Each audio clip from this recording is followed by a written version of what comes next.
की है, मोदीज़िज्म versus nationalism. आज हम राष्ट्रीयता के लिए लड़ रहे हैं और कुछ अंधभक्त मोदी के लिए लड़ रहे हैं। नरेंद्र सिंह तोमर नहीं है जो अंबानी अडानी का चौकीदार, और अपने अहंकार में कहीं ना कहीं कभी कम्युनिस्ट कभी वामपंथी पता नहीं क्या क्या नाम दे दिए। प्रवासी मजदूर क्या होता है भाई? हमारे देश के लोग हैं, कभी प्रवासी कह दो कभी कम्युनिस्ट कह दो, कोई भी राष्ट्रभक्तों से एक संज्ञा दे देते हैं। अनपढ़ और गवार लोग अगर मंत्री बन जाएंगे तो ऐसे बयान आना लाजमी है जिन्हें तो धर्म का मतलब भी नहीं पता। यार अंग्रेजी संसद में जब अंग्रेजों ने कहा हमारे साथ कौन कौन है वो राइट साइड खड़ा हो जाए, तो पता है आपको जितने सामंतवादी और आरएसएस वाले थे वो राइट साइड खड़े हो गए। तो उन्हें कहा गया राइटिस्ट, और जिन्होंने कहा नहीं हम किसान को गुलाम नहीं बनने देंगे, हम मजदूर को गुलाम नहीं बनने देंगे, उनको कहा चलो तुम इधर हो जाओ, तो वो हो गए लेफ्ट साइड। पता है कैसे? ऐसे कि एक बार मोदी के मुंह से गलती से निकल गया कि बहनों भाइयों बैल दूध देता है। अब इसके बाद भक्त उसे सिद्ध करने लग गए। हमारे धर्म में ये संस्कार सिखाए गए हैं क्या समलैंगिक विवाह? हमारे धर्म में ये ऐसा है ही नहीं, और नरेंद्र मोदी ने अपनी आरएसएस के कारण ही तो कानून पास किया है।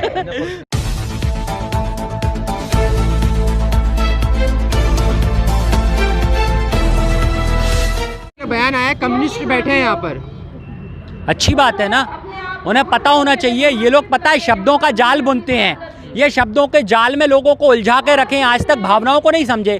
कम्युनिस्ट का मतलब भी समझते हैं ये लोग। कम्युनिस्ट का मतलब है भगत सिंह, कम्युनिस्ट का मतलब है चंद्रशेखर आजाद, कम्युनिस्ट का मतलब है अशफाक उल्ला खां, कम्युनिस्ट का मतलब है करतार सिंह सराफा, कम्युनिस्ट का मतलब है उधम सिंह। अगर वो यहाँ बैठे हैं तो क्या बुराई है? क्रांतिकारी बैठे हैं भाई। कम्युनिस्ट विचारधारा को समझिए, हमें पार्टी से मतलब नहीं होता। कम्युनिस्ट विचारधारा ने ही देश को आज़ादी दिलाई थी। ये जाने क्या, इनने तो एक किताब पढ़ रखी है जो हिंदू के नाम पे बनी है, आरएसएस वाले जो इन्हें पढ़ा देते हैं, जिसमें सच्चाई कुछ होती नहीं है, कुतर्क पढ़ते हैं, तो ये क्या जानेंगे सच्चाई क्या है। कम्युनिस्ट का मतलब होता है, आप समझिए, साम्यवादी विचारधारा हिंदी में से कहते हैं, जो समाजवादी का चरम सीमा होती है। अब मेरी बातों को बड़े गौर से सुनिएगा, पूरे देशवासियों के लिए बात बता रहा हूं कि समाजवादी विचारधारा देश में आय के स्रोतों को सब पे समान करना चाहती थी। मतलब कि हर व्यक्ति के पास आय के समान अधिकार हो। अगर देश में कोई लखपति है तो आप भी लखपति हो। विशेष व्यक्तियों के हाथ में पूंजी ना हो, सबके हाथ में पूंजी बराबर हो। पर ये आंदोलन करके वो अहिंसा से चाहती थी। कौन सी विचारधारा? समाजवादी विचारधारा, जिसके पूरक है गांधी। इसके बाद हम चलते हैं आगे। जब गांधी की अहिंसा से बात नहीं बनी तो फिर वहां पर उसकी जगह कम्युनिस्ट ने ली, मतलब साम्यवादी विचारधारा ने। चाहते वो भी यही थे कि पूंजीवाद ना हो देश में, सबके पास आय के स्रोत बराबर हों। इस आय के लिए, आर्थिक उन्नति के लिए कम्युनिस्ट लड़े थे, और वो कम्युनिस्ट क्रांतिकारी थे जिन्होंने फिर बंदूक की दम पर देश को आज़ादी दिलाने की बात करी। नेताजी सुभाष चंद्र बोस ने कहा था तुम मुझे खून दो मैं तुम्हें आज़ादी दूंगा। नेताजी सुभाष चंद्र बोस भी क्या कहते, कम्युनिस्ट थे। तो ये नेताजी सुभाष चंद्र बोस का अपमान कर रहे हैं या मेरे भगत सिंह का अपमान कर रहे हैं? मुझे तो ये बताएं, अनपढ़ और गवार लोग अगर मंत्री बन जाएंगे तो ऐसे बयान आना लाजमी है जिन्हें तो धर्म का मतलब भी नहीं पता। यार धर्म का मतलब त्याग और बलिदान होता है। ये मेरे राम को बदनाम करते हैं। मेरे राम का चरित्र था लोगों के मन से डर निकालना, असहायों का सहायक बनना। ये जो जब राम का नाम लेते हैं तो मुझे लगता है अहंकार की दीवार खड़ी कर देते हैं, नफरत की दीवार खड़ी कर देते हैं। राम तो वो थे जिन्होंने सिंहासन छोड़ दिया। ये कौन सा राम मंदिर बनाकर अपनी देशभक्ति का प्रमाण दे रहे हैं? मुझे नहीं लगता। इस बात से मैं बिल्कुल भी इनके सेटिस्फाई नहीं हूं। और अगर ये कहते हैं कम्युनिस्ट हैं तो बिल्कुल हैं, इन्हें तो वामपंथी का मतलब भी नहीं पता है। मैं आपको बता देता हूं, सब समझ लो।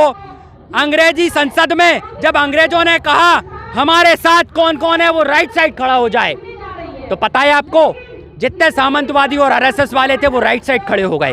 तो उन्हें कहा गया राइटिस्ट, और जिन्होंने कहा नहीं हम किसान को गुलाम नहीं बनने देंगे, हम मजदूर को गुलाम नहीं बनने देंगे, उनको कहा चलो तुम इधर हो जाओ, तो वो हो गए लेफ्ट साइड। तो अंग्रेजी संसद में दो प्रकार से लोग बैठते थे। एक उन नीतियों का विरोध करते थे, किसान विरोधी नीतियों का, और किसानों के हित के संरक्षण की बात उठाई थी। इसके लिए साक्षात उदाहरण है भगत सिंह, जिन्होंने ट्रेड डिस्प्यूट बिल को लेकर संसद में बम फेंका था। किसान अपने अधिकार लेने आए हैं, मान तो सरकार नहीं रही है। सरकार ने जबरदस्ती कर रखी है। बात थी स्वामीनाथन बिल की, इनने अपने अंबानी अडानी का बिल लगा दिया है। किसान अधिकार लेने बैठा है, सरकार हट कर रही है और अपने अहंकार में कहीं ना कहीं कभी कम्युनिस्ट, कभी वामपंथी, पता नहीं क्या क्या नाम दे दिए। प्रवासी मजदूर क्या होता है भाई? हमारे देश के लोग हैं, कभी प्रवासी कह दो, कभी कम्युनिस्ट कह दो, कोई भी राष्ट्रभक्तों से एक संज्ञा दे देते हैं, एक संज्ञा दे देते हैं और जिसमें हमारे देश का नागरिक गुमराह हो जाता है। अपने देश के नागरिकों को समझो, हम हिंदू, मुस्लिम, सिख, ईसाई सब हैं भाई भाई।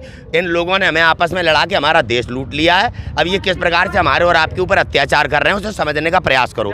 अभी सुप्रीम कोर्ट ने इनकी कमेटी बनाई थी, उस कमेटी में से 2 लोग भाग गए जो गुमराह कर रहे हैं, उनकी कमेटी भाग रही है। यार किसान कहाँ से मानना है? किसान आज भी उसी एक अपनी मांग पे अड़ा हुआ है कि हमारा MSP का कानून बनाया जाए और आप अपने ये जो बिल बनाए ना कबूतर मैना जैसे अंबानी अडानी ने, इन्हें आप उड़ाओ यहाँ से। किसान की बस एक ही बात है, शुरू से आप सभी जानते हो, इनकी कमेटी के खुद लोग भाग गए। अब बताओ कमज़ोर कौन है?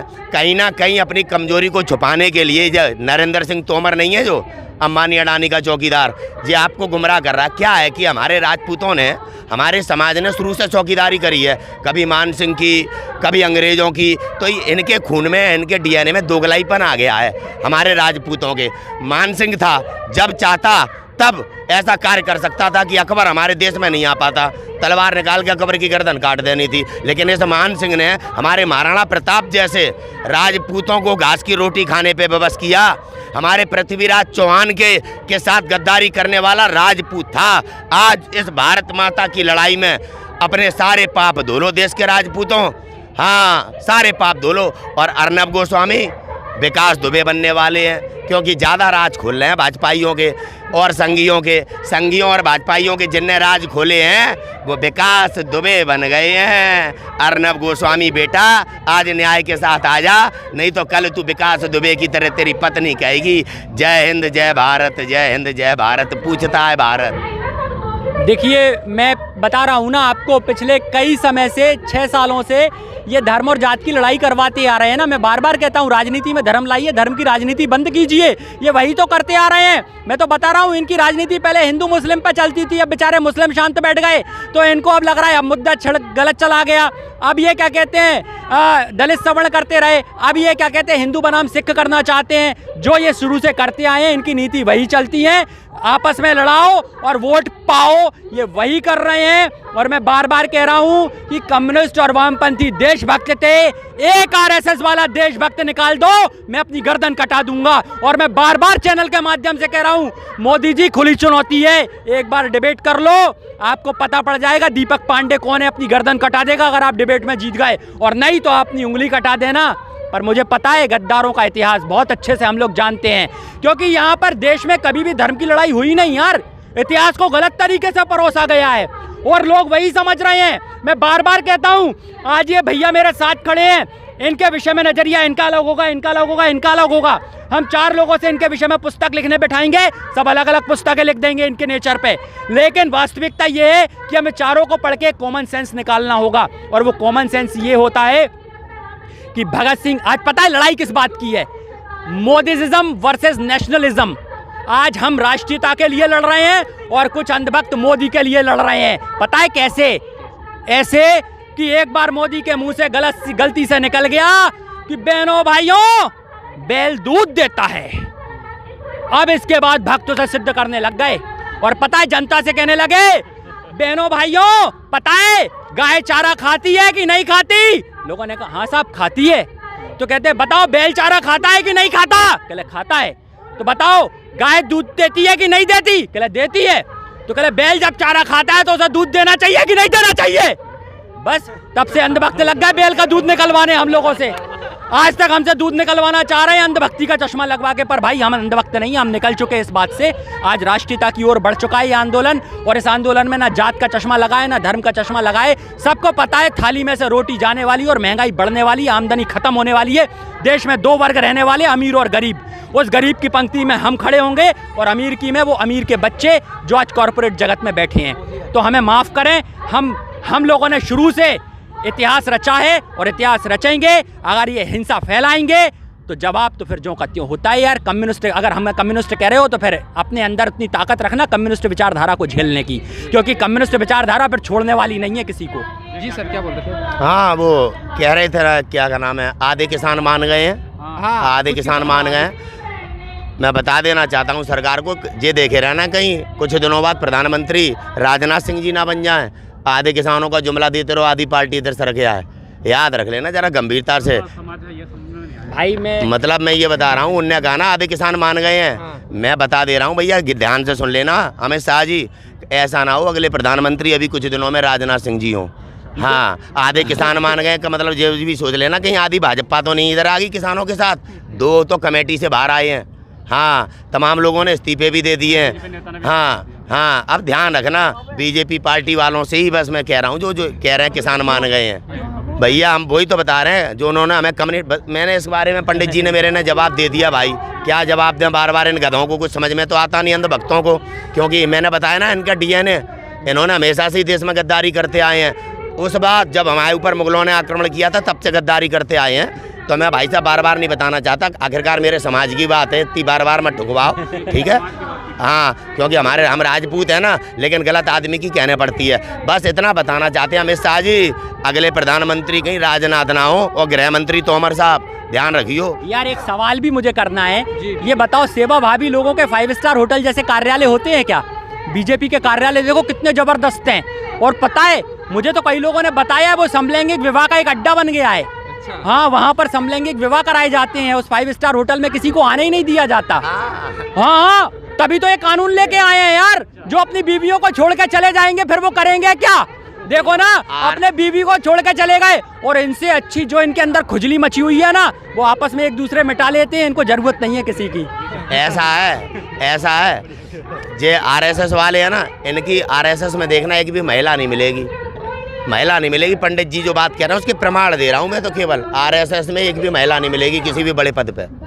केवल पार्टी में बनाते हैं महिलाओं को, किसी जगह की जिला अध्यक्ष, कहीं की जिला अध्यक्ष। तो उनके हमारे धर्म में ये संस्कार सिखाए गए हैं क्या समलैंगिक विवाह हो? हमारे धर्म में ये ऐसा है ही नहीं। और तो नरेंद्र मोदी ने अपनी RSS के कारण ही तो कानून पास किया है।